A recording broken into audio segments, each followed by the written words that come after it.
বল ওই রোজার দরকার আল্লাহর কাছে নাই।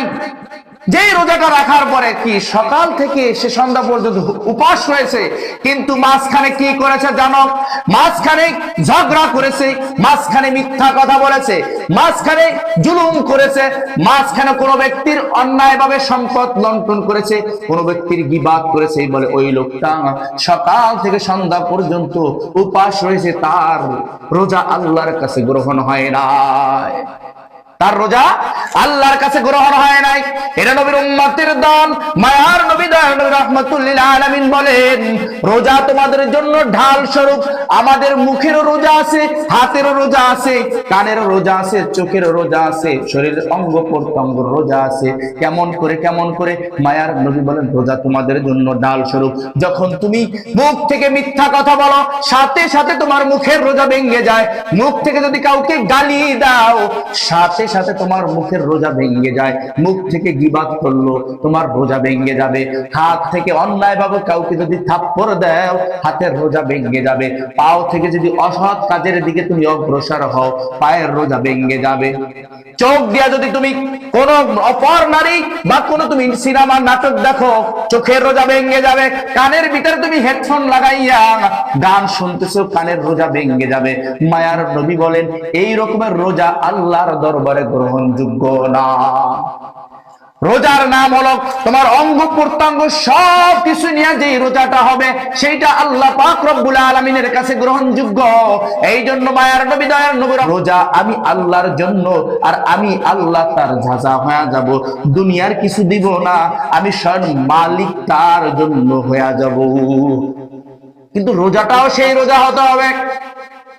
আর যদি বেজাল মার্কার রোজা হয়, রমজান মাসের রোজা রাখছি, গালি দিছি, সুদ খাইছি, ঘুষ খাইছি, মিথ্যা কথা বলছি, গীবাত করেছি, গালাগালি করেছি, অন্যের জমিন লুণ্ঠন করার জন্য কোর্টের ভিতরে গিয়া কিভাবে একটু অন্যের সম্পত্তি আনা যায়, রেকর্ড করে আনা যায়।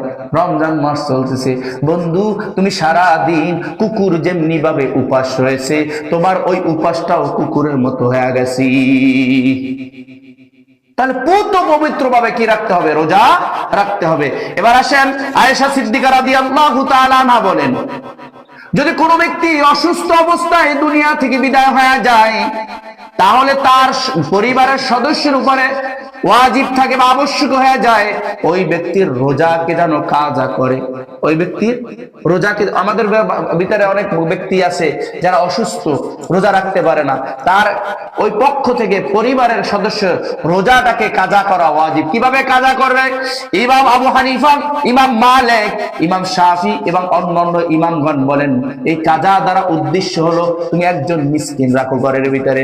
ওই মিসকিন যে ব্যক্তি খাবার খাইতে পারে না, যার ঘরে খাবার নাই, ওকে রাইখা তুমি তাকে রমজান মাসে রোজা রাখাও।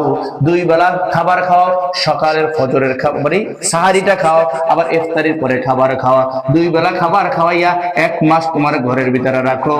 তাহলে ওই অসুস্থ ব্যক্তির পক্ষ থেকে, বা ওই যে ব্যক্তি অসুস্থ অবস্থায় মারা গেছে, 10 দিন সে ব্যক্তি রোজা রাখতে পারে নাই, ওই 10 দিনের বিনিময়ে 10 দিন একটা মিসকিনকে রেখে তাকে খাবার খাওয়াও। খাবার খাওয়াইলে ওই মৃত্যু ব্যক্তি বা অসুস্থ ব্যক্তির পক্ষ থেকে কাফারা আদায় হয়ে যাবে। সুবহানাল্লাহ। আল্লাহ আমাদের সবাইকে রমজান মাসকে কদর করে, রমজান মাসের পরিপূর্ণ কদর করে রমজান মাস যেন পার করতে পারি। কেউ এরকমের পর্দাশীল হয় না যে পর্দার ভিতরে গিয়া, দিনের বেলায় পর্দার ভিতরে গিয়া সুন্দর করে চা বিড়ি সিগারেট খাইয়া বাইরে রোজায় ধরছে। এরকম পর্দাশীল অনেক দোকানদার আছে, আল্লাহ তাদের ব্যবসার উপরে লানত নাজিল করবে।